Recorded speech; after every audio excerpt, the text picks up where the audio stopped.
Good morning dear students, झारखंडी जोहार, नमस्कार, अस्सलाम वालेकुम। किसी भी टीचर का सबसे अच्छा काम क्या होता है कि अपने विद्यार्थियों के लिए कुछ ना कुछ करते रहे। मैं वही प्रयास कर रहा हूँ, चीज़ों को आपके लिए आसान करने का प्रयास कर रहा हूँ। क्लास 11th का केमिस्ट्री का एग्जाम आप लोगों को का 26 तारीख को होने वाला है। आज आपका 24 तारीख हो चुका है। आज सुबह में मैं ये वीडियो को रिकॉर्ड कर रहा हूँ और 20 क्वेश्चन अभी देने वाला हूँ। 2025 में जो 20 क्वेश्चन आया था उसको 20 क्वेश्चन ऑलरेडी मैंने करा दिया है। 2023 में 40 क्वेश्चन आया था ऑब्जेक्टिव, 40 करा दिया है। 2024 में भी 40 क्वेश्चन आया था, 40 मैंने करा दिया है। तो अगर आप लोग इससे पहले का वीडियो मेरा नहीं देखे हैं तो आप लोग क्या करेंगे, यूट्यूब में MD तहसीन आलम लिखेंगे, MD तहसीन आलम लिखेंगे, तहसीन आलम लिखेंगे, मेरा वीडियो आपको दिखाई देगा। ठीक है, मेरा फोटो आ जाएगा, वहां पर चले जाएंगे, सारा वीडियो अवेलेबल है।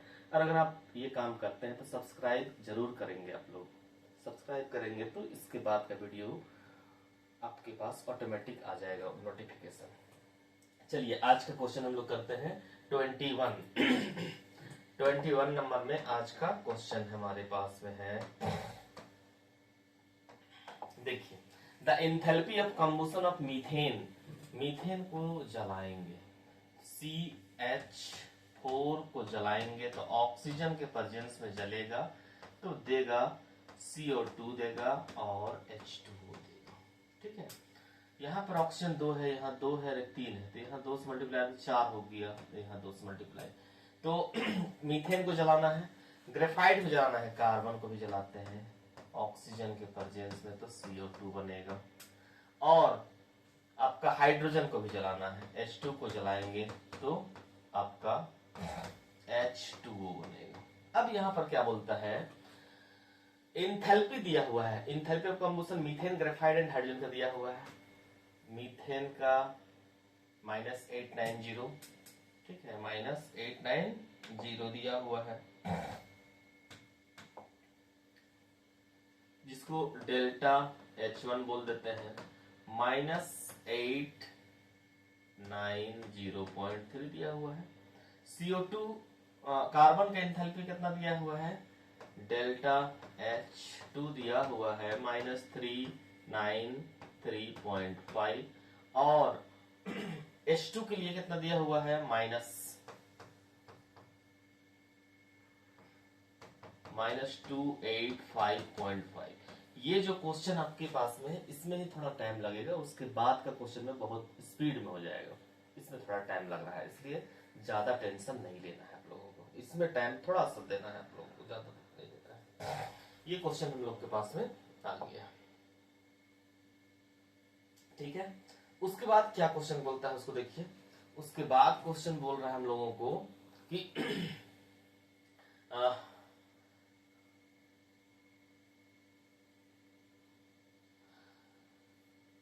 Enthalpy of formation of methane will be, आपका एंथैल्पी ऑफ कंबशन दिया हुआ है, एंथैल्पी ऑफ फॉर्मेशन निकालना है। ठीक है, तो एंथैल्पी ऑफ फॉर्मेशन निकालना है तो ये वाला चीज को हम लोग को क्या कर देना है, लेफ्ट हैंड साइड में कर देना है इसको। ठीक है, और इसको कर देना है राइट हैंड साइड में। तो इसको अगर लिखते हैं हम लोग CO2 + 2H2O dash CH4 + 2O2, तो ये वाला कितना हो जाएगा आपका, डेल्टा H1 हो जाएगा, डेल्टा H1 हो जाएगा 890.3। ये माइनस था, अब ये प्लस हो जाएगा। ठीक है, यहाँ पर कंबशन का एंथैल्पी दिया हुआ था तो फॉर्मेशन का एंथैल्पी कितना हो जाएगा तुम्हारा 890। इस रिएक्शन के लिए फॉर्मेशन की एंथैल्पी मेरे पास में आ गया। अब क्या बोलता है, enthalpy of formation of methane, इस तरीके से मेरा मीथेन नहीं बनता है। मेरा मीथेन बनने का क्या तरीका है, carbon upon reaction with hydrogen बनाता है CH4, तो ये मेरे पास में होना चाहिए। ठीक है, अब क्या करेंगे, यहाँ पर एक H2O के लिए बना हुआ है, इस 1/2 को हटाने के लिए हम लोग क्या करेंगे, 2 से मल्टीप्लाई करेंगे तो ये 2 से मल्टीप्लाई होती है, ये कट जाएगा, और ये 2 से मल्टीप्लाई हो जाएगा तो ये हो जाएगा 2 से मल्टीप्लाई, ये हो जाएगा 2 से मल्टीप्लाई, तो ये हो जाएगा आपका 6 1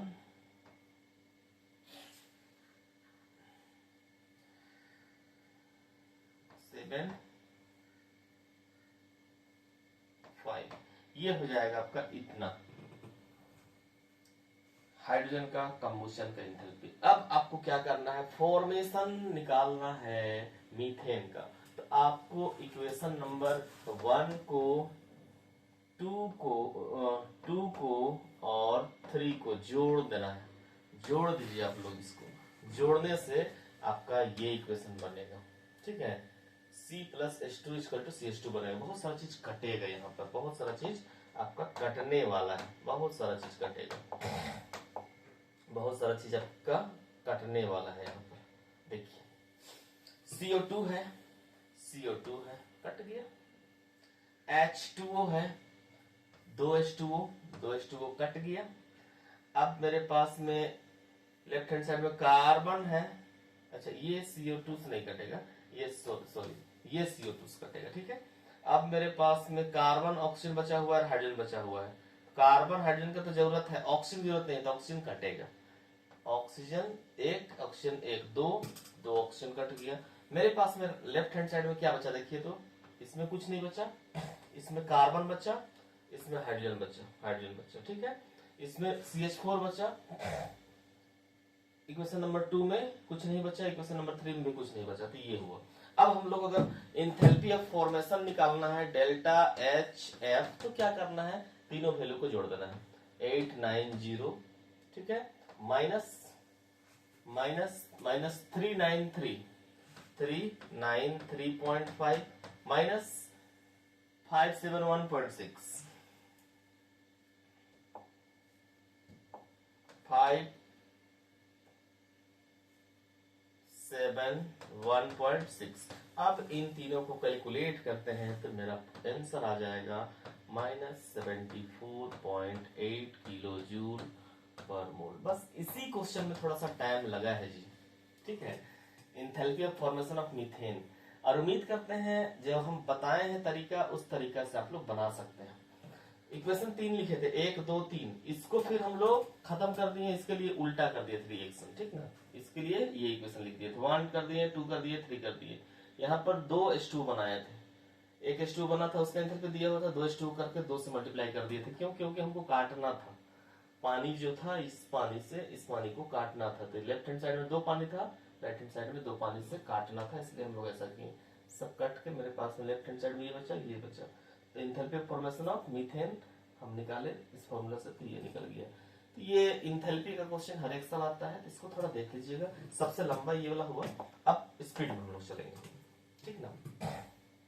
अब हम लोग थोड़ा स्पीड चलेंगे, तुरंत हो जाएगा, बहुत ज्यादा टाइम नहीं लगेगा। Question number 22, if delta G is less than 0 then the process is. अगर डेल्टा G 0 से कम रहेगा तो प्रोसेस स्पॉन्टेनियस होगा।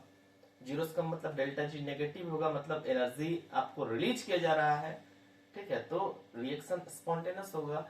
और डेल्टा G पॉजिटिव मतलब अगर आप एनर्जी वहां दे रहे हैं तो रिएक्शन इज नॉन स्पॉन्टेनियस, मतलब आप देंगे तब होगा, तो नॉन स्पॉन्टेनियस। ऑटोमेटिक होगा तो spontaneous. Question number 23, A reversible reaction A plus B C plus D the equilibrium constant Kc क्या होगा। तो Kc इक्वल टू लिखेंगे हम लोग, इसका और इसका कंसंट्रेशन को मल्टीप्लाई करेंगे ऊपर में, दाहिना साइड वाला और बायां साइड वाला का कंसंट्रेशन मल्टीप्लाई करेंगे और रखेंगे नीचे में। बस कितना आसान है।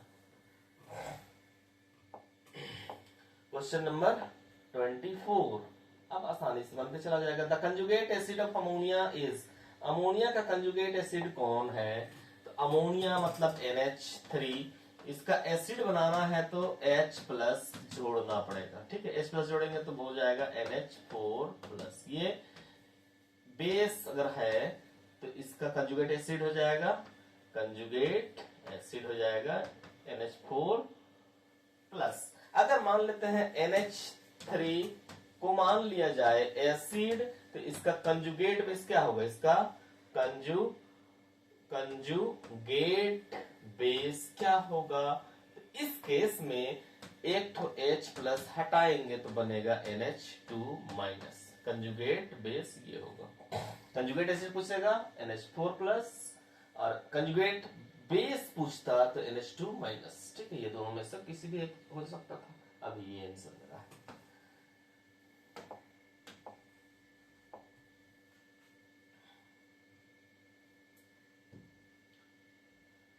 25 what is the effect of addition of H2 on the equilibrium of the reaction? ये रिएक्शन दिया हुआ है, H2 अगर डालेंगे, H2 किधर है? लेफ्ट हैंड साइड में है। H2 आपका लेफ्ट हैंड साइड में है। लेफ्ट हैंड साइड का मटेरियल अगर आप डालते हैं तो याद रखिएगा और रिएक्शन होगा, और वो रिएक्शन प्रोडक्ट की ओर बढ़ेगा, आगे की ओर जाएगा। तो reaction will proceed in the direction of product. Reactant डालें तो प्रोडक्ट की ओर बढ़ेगा रिएक्शन, कोई दिक्कत नहीं होना चाहिए। 26 the value of pH of 0.1 m NaOH solution, इसमें दिया हुआ 0.1 m। ठीक है, 0.1 m मतलब हो जाएगा 1/10। 1/10 मतलब हो जाएगा 10 का पावर माइनस 1 m। ठीक है, NaOH ये मेरे पास में हो गया 10 का पावर 1 माइनस 1 m NaOH। इतना कंसंट्रेशन किसका दिया हुआ है? Na प्लस और OH माइनस। तो हमको इससे कोई लेना देना नहीं है, हमको लेना देना OH माइनस से। तो OH माइनस का कंसंट्रेशन कितना दिया हुआ है? इसका दिया हुआ है 10 का पावर माइनस 1। तो याद रखना है आप लोगों को H प्लस का कितना होगा? H प्लस का कंसंट्रेशन कितना होगा? तो इसका -1 दिया है तो 10 का पावर -13 होगा, क्योंकि H प्लस गुने OH माइनस दोनों को मल्टीप्लाई करने से 10 का पावर -14 होना चाहिए। ठीक है, तो इन दोनों को मल्टीप्लाई करेंगे तो कितना होना चाहिए? 14। 10 पावर -1 है तो कितना होना चाहिए? 10 का पावर -13 होना चाहिए। अब इस क्वेश्चन का आंसर करने के लिए क्या करेंगे? लॉग लेंगे। लॉग द pH इसका फॉर्मूला होता है negative logarithm of hydrogen ion concentration. ये हो गया pH का value.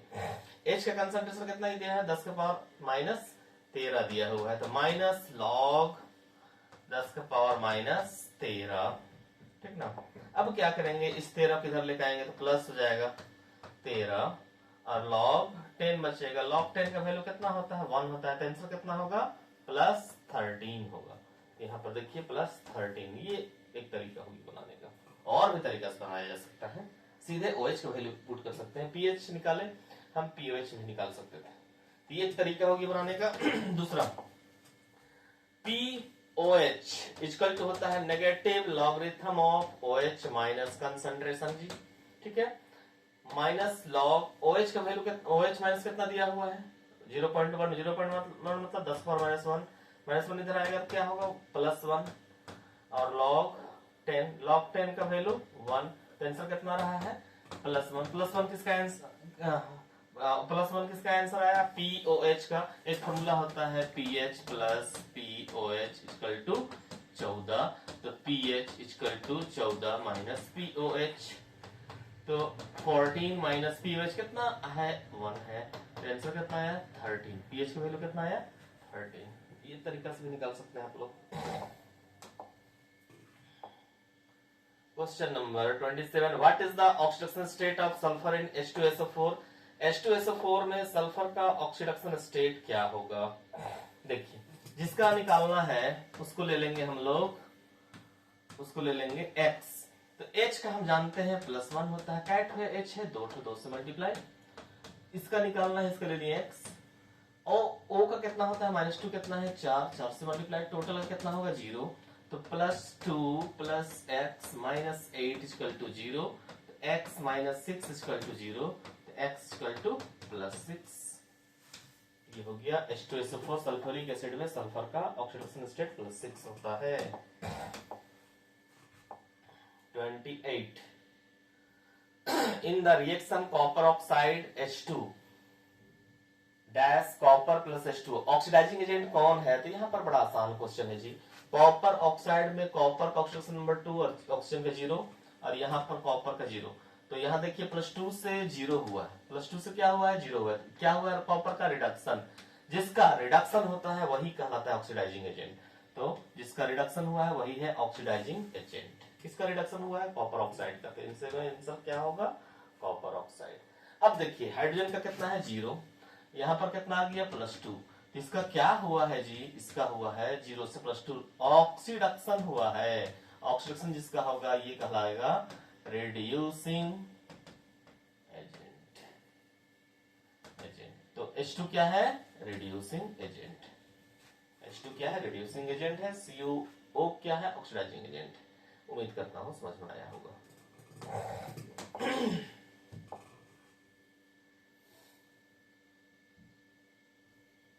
The number of electrons transferred in the given half reaction is, इस रिएक्शन में कितना नंबर ऑफ इलेक्ट्रॉन्स ट्रांसफर हुआ है, दो तरीके से बना सकते हैं इसको भी। पहले देखिए मैग्नीज, अच्छा छोड़िए, ये -1 है, -1 है, और यहाँ पर 1 प्लस है 8 है, तो +8 हो गया, इज इक्वल टू, ये इक्वल टू कर दिए, +2 कैट है एमएन 8 हो, तो +2 हो गया। यहाँ पर क्या है, वाटर का कितना होता है, 0। तो यहाँ पर देखिए +7 इक्वल टू +2, इस 2 किधर लेकर आइए तो -2 हो जाएगा, तो +7 -2 इक्वल टू 0। तो ये हो जाएगा +5 इक्वल टू 0। अब क्या बोल रहा है कि number of electrons transferred in the given half reaction, कितना इलेक्ट्रॉन ट्रांसफर हुआ है, +5 है। आप क्या करेंगे, +5 इलेक्ट्रॉन्स डालना है आपको, +5 इलेक्ट्रॉन्स डालना है आपको।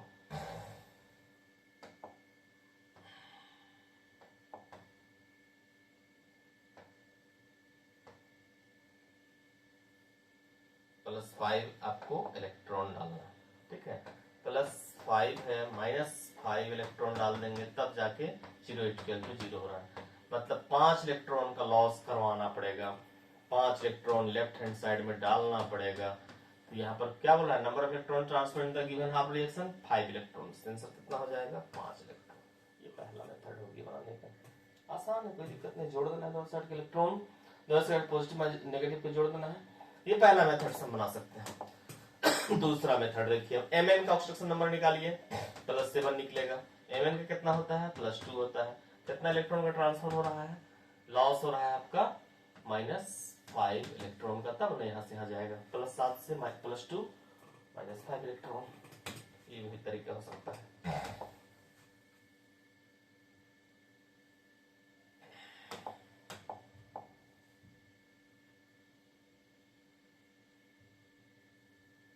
Question number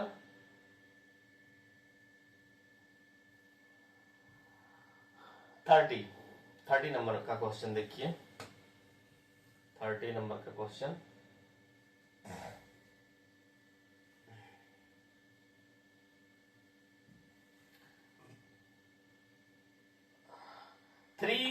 magnesium solid +2 nitrogen gas heat करेंगे, मैग्नीशियम नाइट्राइड बनाएगा। इस रिएक्शन को क्या बोलेंगे, दोनों जुड़ रहा है तो कॉम्बिनेशन हो रहा है, क्या बोलेंगे, कॉम्बिनेशन रिएक्शन बोलेंगे। जुड़ रहा है ना, कॉम्बिनेशन रिएक्शन बोलेंगे। Next,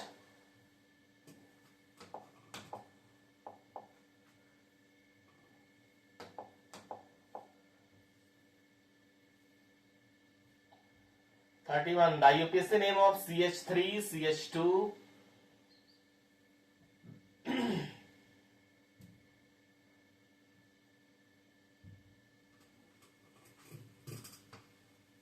the UPSC name of CH3 CH2 CO CH2 क्या होगा। तो कंटिन्यू करेंगे, CH3 है, CH2 है, C डबल बॉन्ड O है, CH2 है, CH3 है। काउंटिंग करेंगे 1 2 3 1 2 3 4 5, इधर से भी काउंटिंग करेंगे तो 1 2 3 4 5, 3 नंबर में है C डबल बॉन्ड O आ रहा है। 5 कार्बन को क्या बोलते हैं, पेंटेन बोलते हैं, तो पेंटेन हो जाएगा। 3 में क्या है, डबल बॉन्ड O है, तो पेंटेन। 3 में ONE है, यही इसका नाम हो जाएगा, pentane 3 ONE।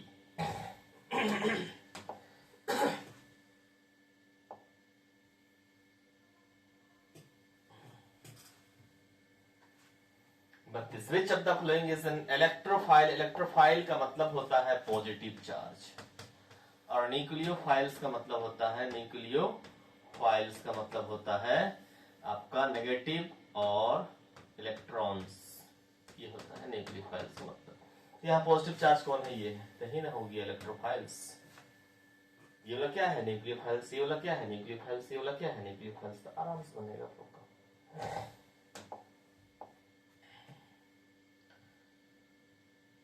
33 functional group of isomers CH3O CH3 क्या होगा, ठीक ना। तो CH3O CH3 functional group isomers क्या होगा, तो फंक्शनल ग्रुप आइसोमर्स में हो जाएगा CH3 रहने दो, CH3 को CH2 कर दो, एक ठेस हटाएं उसको OH कर दो, ये हो जाएगा। इसमें आंसर क्या हो जाएगा, इथेनॉल हो जाएगा। ठीक है, कितना कार्बन है, कितना कार्बन है 2, कितना हाइड्रोजन है 6, कितना ऑक्सीजन है 1। कार्बन 2, हाइड्रोजन 6, ऑक्सीजन 1 इसमें है। इसमें देखो कार्बन 2 है, हाइड्रोजन 4, गड़बड़ हो गई है। इसमें कार्बन 2 है, हाइड्रोजन 6 है, कार्बन 2 है, हाइड्रोजन 6 है, कार्बन 1 2 3 है, खराब हो गया। कार्बन 2, ठीक है, हाइड्रोजन देखिए 4 ही है, यही वाला आंसर आ रहा है। मैचिंग करवाएंगे। आइसोमर्स मतलब same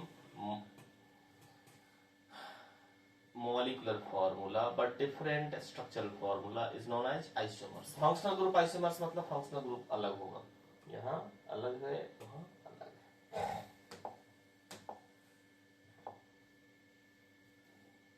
Which of the following is not an example of electron displacement effect। तो इलेक्ट्रॉन डिस्प्लेसमेंट इफेक्ट होता कौन है, inductive effect electron displacement effect है, हाइपर कंजुगेशन इफेक्ट भी इलेक्ट्रॉन डिस्प्लेसमेंट इफेक्ट है, inductive effect, resonance effect, hyper conjugation effect, ये तीनों electron displacement effect है, ये वाला नहीं है। डिस्टिलेशन का मतलब होता है कोई लिक्विड है उसमें कोई सॉलिड डिसॉल्व किया हुआ है, उसको हीट करके अलग करना, सेपरेट करने का मेथड को बोलते हैं डिस्टिलेशन।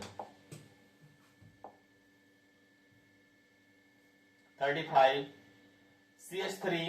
CH3 सभी तरफ है और बीच वाला कार्बन में एक डॉट है, तो डॉट को बोलते हैं फ्री रेडिकल। क्या बोलते हैं इसको, फ्री रेडिकल बोलते हैं। डॉट का मतलब हो गया फ्री रेडिकल, तो चारों में आंसर आया है फ्री रेडिकल। डॉट मतलब फ्री रेडिकल। अब कितना कार्बन है, 1 2 3 4, 4 मतलब ब्यूटाइल, क्या होगा ब्यूटाइल, ये ब्यूटाइल फ्री रेडिकल। और कहीं पर ब्यूटाइल है, यहीं पर। टर्शियरी क्यों बोल रहे हैं, क्योंकि काउंटिंग करते हैं 1 2, ये सेकेंड लास्ट कार्बन है, इस कार्बन में 2 मिथाइल ग्रुप जुड़ा हुआ है, इसलिए टर्शियरी ब्यूटाइल फिर रेडिकल बोल देंगे। तो यहीं पर ये मैच कर रहा है 35 में, टर्शियरी ब्यूटाइल फिर radical. 36 ozonolysis of propene gives. Ozonolysis हम बता चुके थे, प्रोपीन जी हमें बताए थे 1 2 3, डबल बॉन्ड यहाँ पर है, यहाँ से टूटेगा, और टूटेगा तो आपका कैसे टूटेगा, ऑक्सीजन यहाँ, ठीक है, इस तरह से होता है, और यहां से टूटेगा ये, और यहां से टूटेगा ये, तो ये टूटेगा तो कार्बन ऑक्सीजन डबल बॉन्ड बनाएगा और 2 H हो जाएगा। ठीक है, यहाँ पर क्या है H है, H यहाँ पर H है, H है, H है, H है, H। ये जब टूटेगा तो ये क्या करेगा, कार्बन डबल बॉन्ड OH, ठीक है, C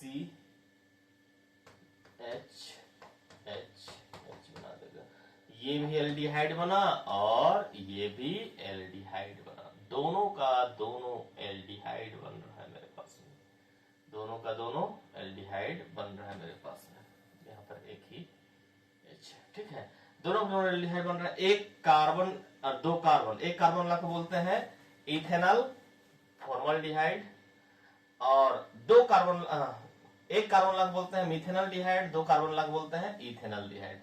एक कार्बन ला को मिथेनॉल्डिहाइड, 2 कार्बन ला को इथेनॉल्डिहाइड, 3 कार्बन ला को प्रोपेनॉल्डिहाइड, 4 कार्बन ला को ब्यूटेनॉल्डिहाइड। तो मेरे पास में आंसर आ रहा है 1 कार्बन ला एल्डिहाइड, 2 कार्बन ला एल्डिहाइड, मिथेनॉल्डिहाइड और इथेनॉल्डिहाइड। मिथेनॉल्डिहाइड का नाम है फॉर्मल्डिहाइड,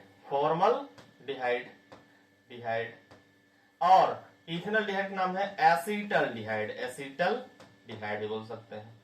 ठीक है, तो उम्मीद करते हैं समझ में आ रहा होगा। 36 के बाद में ओजोनोलाइसिस से क्वेश्चन फिक्स है जी। CH3CH double bond CH2 HBr जोड़ना है। एक है पॉजिटिव पार्ट, एक है नेगेटिव पार्ट। ये मार्कोनिकॉप्स रूल से जुड़ेगा। मार्कोनिकॉप्स रूल से जुड़ेगा। मार्कोनिकॉप्स रूल जो बोलता है नेगेटिव पार्ट उस कार्बन के पास में जाएगा जिसके पास में ज्यादा ब्रांचिंग होगा, जिसके पास में कम हाइड्रोजन रहेगा। देखिए ये डबल बॉन्ड टूटना है और टूटेगा तो एक बॉन्ड यहां बनेगा, एक बॉन्ड यहां बनेगा। ये टूट रहा है डबल बॉन्ड, ठीक है।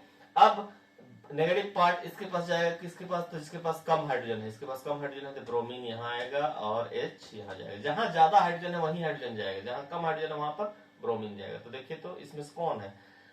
1 2 2 में ब्रोमो प्रोपेन ही लेना है। ये वाला मार्कोनिकॉप्स रूल से जुड़ रहा है। 38 The ortho para directing group among the following is ऑर्था पारा डायरेक्टिंग ग्रुप, जिसके पास में इलेक्ट्रॉन्स पेयर रहेगा और उसको बेंजीन का रिंग के अंदर दे सकता है, तो इलेक्ट्रोफाइल का अटैक ऑर्था एंड पारा में ये करवाएगा, ऐसा रहेगा। तो लेकिन जिसके पास में C डबल बॉन्ड O रहे, ठीक है, तो ये क्या करेगा? बाहर के इलेक्ट्रॉन भेज रहा है। यहाँ पर C ट्रिपल बॉन्ड N है तो ये क्या कर रहा है? बाहर के इलेक्ट्रॉन भेज रहा है। ये क्या कर रहा है? C डबल बॉन्ड O है, CH3 है, ये बाहर के इलेक्ट्रॉन भेज रहा है। मतलब इन तीनों में बाहर के इलेक्ट्रॉन आ रहा है। तो ये क्या है? मेटा डायरेक्टिंग ग्रुप है और ये क्या है? ऑर्था डायरेक्टिंग ग्रुप। ये बेंजीन रिंग के अंदर में इलेक्ट्रॉन डाल रहा है। तो ये हो गया ऑर्था पारा डायरेक्टिंग ग्रुप। इलेक्ट्रोफाइल्स का अटैक ऑर्था एंड पारा में ये करवाएगा और ये लोग मेटा में करवाएगा। इसका और एग्जांपल कौन हो जाएगा? OH माइनस भी होगा, CH3 भी रहेगा, तो भी ऑर्था पारा डायरेक्टिंग ग्रुप है। इसको याद रखिएगा कौन वाला ग्रुप है, ये कौन वाला ग्रुप है। ये क्वेश्चन बार बार रिपीट कर रहा है, रिपीट कर रहा है। 38 नंबर का क्वेश्चन देखना पड़ेगा आप लोगों को अच्छे से, ओजोनोलाइसिस देखना पड़ेगा। कुछ क्वेश्चन ऐसा है ना जो आएगा ही, वही नहीं आएगा लेकिन उसका रूप बदल के आएगा, इसलिए उस तरह क्वेश्चन करना है। हाइयर अल्केन बनाने का कौन सा मेथड है? वुड्स रिएक्शन है। कौन सा मेथड है? वुड्स रिएक्शन है। अल्काइल हैलाइड लेंगे, जिंक के साथ रिएक्शन करवाएंगे, फिर से अल्काइल हैलाइड लेंगे, ठीक है। ये क्या करेगा? R' बनाएगा और ZnCX2 बनाएगा। तो डबल कर दे रहा है, दो हाइड्रोकार्बन्स को जोड़ दे रहा है। तो क्या है? हाइयर अल्केन्स बनाने का तरीका कौन है? Wurtz reaction. Wurtz reaction. Next question last है आज का। Among the following which system is aromatic? Aromatic होने के लिए सबसे पहला सिस्टम क्या होना चाहिए? Alternate single bond double bond होना चाहिए। तो यहां देखिए डबल बॉन्ड सिंगल गड़बड़ हो गया। Single bond single double bond single single double गड़बड़ हो गया। डबल बॉन्ड गड़बड़ हो गया। यहाँ देखिए डबल सिंगल, ये वाला एरोमेटिक दिखाई दे रहा है। एरोमेटिक होने के लिए alternate double bond single bond होना चाहिए, पहला कंडीशन। दूसरा कंडीशन एरोमेटिक होने के लिए 4n+2 पाई इलेक्ट्रॉन्स होना चाहिए, ठीक है। n की जगह में अगर 0 पुट करते हैं तो ये 0 हो जाएगा, तो 2 पाई इलेक्ट्रॉन्स हो सकता है, वो हो जाएगा एरोमेटिक। 1 पुट करते हैं तो 4+2 मतलब 6 पाई इलेक्ट्रॉन्स रहेगा, तो वो एरोमेटिक हो सकता है। 2 पुट करते हैं 4 दूनी 8 और 2 10 पाई इलेक्ट्रॉन्स रहेगा, तो वो एरोमेटिक हो सकता है। तो यहां देखिए कितना पाई है? 3 डबल बॉन्ड है, मतलब 3 दूनी 6 पाई इलेक्ट्रॉन्स इसमें है, तो ये एरोमेटिक। 2 दूनी 4 पाई इलेक्ट्रॉन्स है, ठीक है, इलेक्ट्रॉन्स है, ये एरोमेटिक नहीं है। 4 पाई इलेक्ट्रॉन्स है, ये एरोमेटिक नहीं है। 8 पाई इलेक्ट्रॉन्स है, ये एरोमेटिक नहीं है। A, B, D क्यों एरोमेटिक नहीं है? क्योंकि नंबर ऑफ पाई इलेक्ट्रॉन्स इसमें 4, इसमें 4, इसमें 8 नहीं। जबकि कितना होना चाहिए? 2 होना चाहिए, 6 होना चाहिए, 10 होना चाहिए, ठीक है। ये फॉर्मूला याद रखिएगा आप लोग, ठीक है, ये फॉर्मूला आप लोग याद रखिएगा। और कितना पाई इलेक्ट्रॉन्स होना चाहिए एरोमेटिक होने के लिए? 2, 6, 10, तो एरोमेटिक होगा, नहीं है तो नहीं होगा। तो इतना आज के लिए हम लोग के लिए सफिशियंट है। अगर आपको सही मायने में चाहिए केमिस्ट्री में अच्छा नंबर, तो आप लोग जितना भी वीडियो मैंने बना के दिया है, ठीक है, आप लोग एक बार जरूर देखिए आप लोग, ठीक है। ठीक है, उम्मीद करता हूं कि आप लोगों का नंबर अच्छा खासा आएगा, इतना आएगा कि आप एकदम सेटिस्फाइड हो जाइएगा और आपको लगेगा कि भाई सही में फायदा पहुंचा है मेरा वीडियो से। ठीक है, आज के लिए थैंक यू एवरीवन।